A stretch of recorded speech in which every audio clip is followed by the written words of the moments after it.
Sorry, I was in a problem with the camera here. It's turned off. So it's a bit of the middle way is missing here.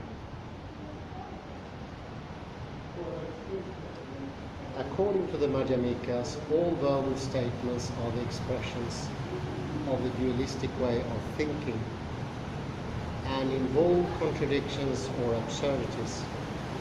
Yet the Buddha made certain verbal statements in order to help sentient being to know his message and to gain enlightenment.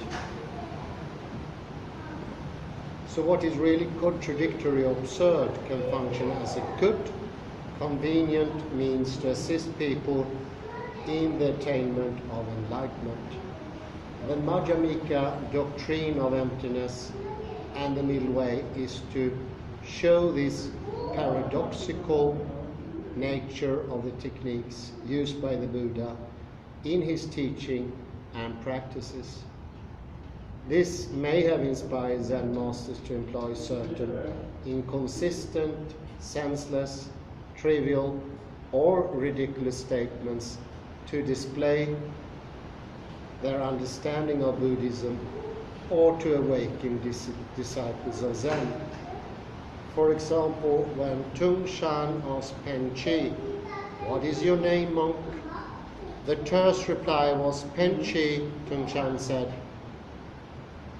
"Say something more." The response was, "I won't." Tung Shan persevered, "Why not?" The answer was, "My name is not Pen Chi." A monk asked Chow Chow, "All things return to oneness. Whither does oneness return?" Chow Chow replied, "When I was staying at Qingzhou, I made a robe of cloth weighing 7 pounds. How illogical Pen Chi's statements are, and how odd Chow Chow's answer is. They seem to be out of reason, but Zen literature abounds with such irrationalities. This approach may puzzle or even shock many students of Buddhism, but for Zen as well for Madhyamika, all instructions and techniques are empty. The so-called logical or rational statements, when viewed from the highest standpoint, are really as absurd and contradictory as those statements which appear to be illogical or irrational. The former can be useful, why not the latter?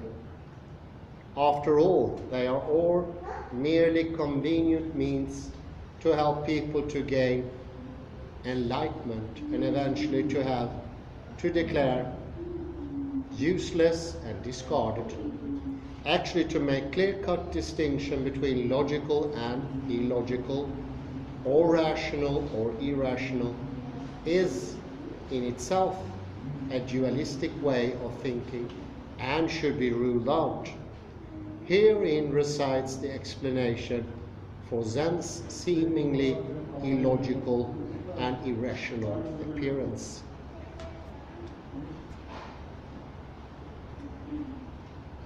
The Zen Buddhist should not have an extreme or determinate position. There is no definite method or instruction for them to follow. The great Zen teachers seldom stuck to any fixed pattern in expressing themselves and in educating their disciples. They often exhausted every possible means, including unconventional and dramatic acts such as shouting, kicking, beating, and keeping silent to enlighten people. Their religious experiences seems to suggest that those acts that may be a better way to liberate humans from silent delusions. The goal of salvation or enlightenment can be achieved by many different ways. It can be done even without any forms without any formal education or conventional religious discipline. Since all things are equally empty, any incident can be a right occasion for awakening if one's mind is ripened at that final moment. One can have satori in listening to a senseless remark, reading a book, or in hearing an inarticulate voice, or seeing a tree grow, or encountering a trivial event such as drinking tea, opening a door. This practice of Zen really embodies the conclusion of Madhyamika Buddhism.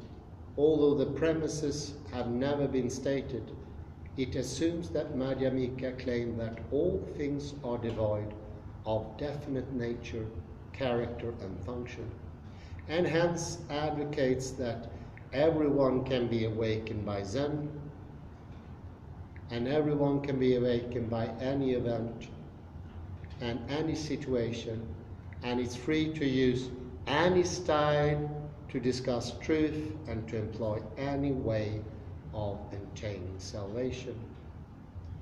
In this respect, Zen is the practical application of Madhyamika thought.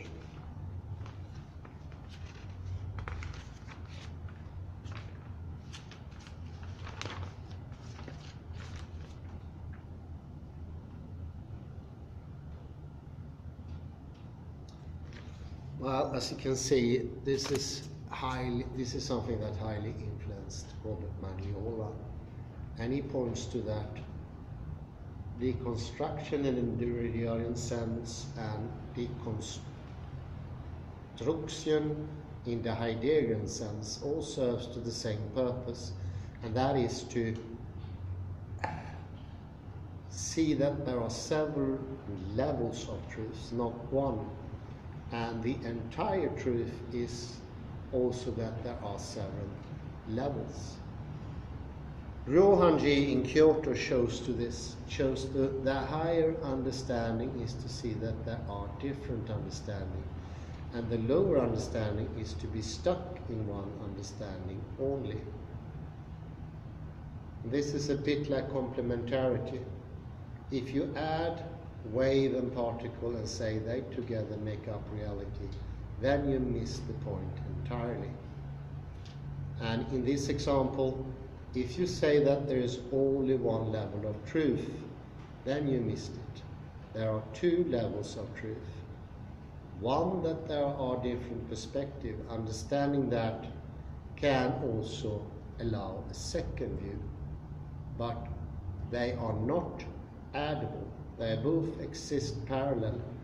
And I think this parallel thinking is because how we are educated and brought up impossible for us at the present moment. But I would say it's not eternally impossible. We can have different modes of understanding. And knowledge is similar to time and space in some ways, because it takes a position, an understanding in time and space that you have a position yourself in time and space locates you. In the same way, this will locate you in knowledge.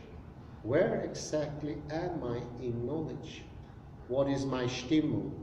What is my current mood? Where am I localized? And you are never localized in the classical physical way, eternally permanent in one point, because that simply doesn't make sense. It doesn't make any sense whatsoever. It's useless to say that, it doesn't mean anything. It is a blockage. It is a blockage of understanding.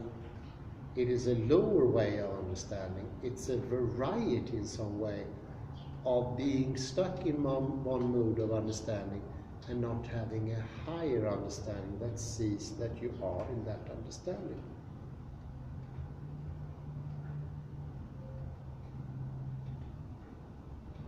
It is not at all a way of saying have different understandings and then you broaden your understanding. No. It is not to say that you should abandon your stance. No, you should reinforce it. The more you reinforce your stance, the more you can access the understanding of what it means to understand from this single point of view. And being generalized and universalized your knowledge, even if that would be possible, which it is not, like the dream of the Enlightenment, would be a disaster for knowledge, because knowledge can only be gained from a certain standpoint. And going into that standpoint and not being too locked with contradictions, that will further your understanding and make it more encompassing, liberating, less tensed, because it's a mentally tensed way of being, having only one level of thought. Not having awareness is in itself a tension. It's a tension that takes energy, it's friction. It's also the T2 and 2 neurons, the ones who cannot have simultaneous thinking, which most people today cannot have.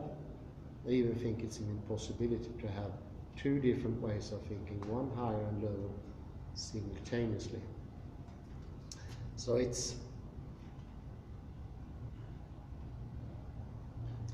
also about having a broadening of thinking. Your mind allows several thinking strands at the very same time. Two thoughts can evolve simultaneously, go in different directions, not having to catch onto each other, being liberated as doing their trick, without being all forced into one ontic mood. It's like a rule-obeying, harsh system. The thoughts has to be obedient to the estain or the existence. Are you true thought or not? Already that start puts you off reality.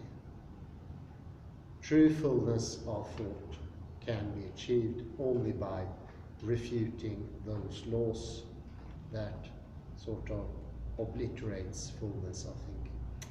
I say thank you very much. Sorry for the jump here. The batteries disappeared. I will try to check the batteries more carefully from now on.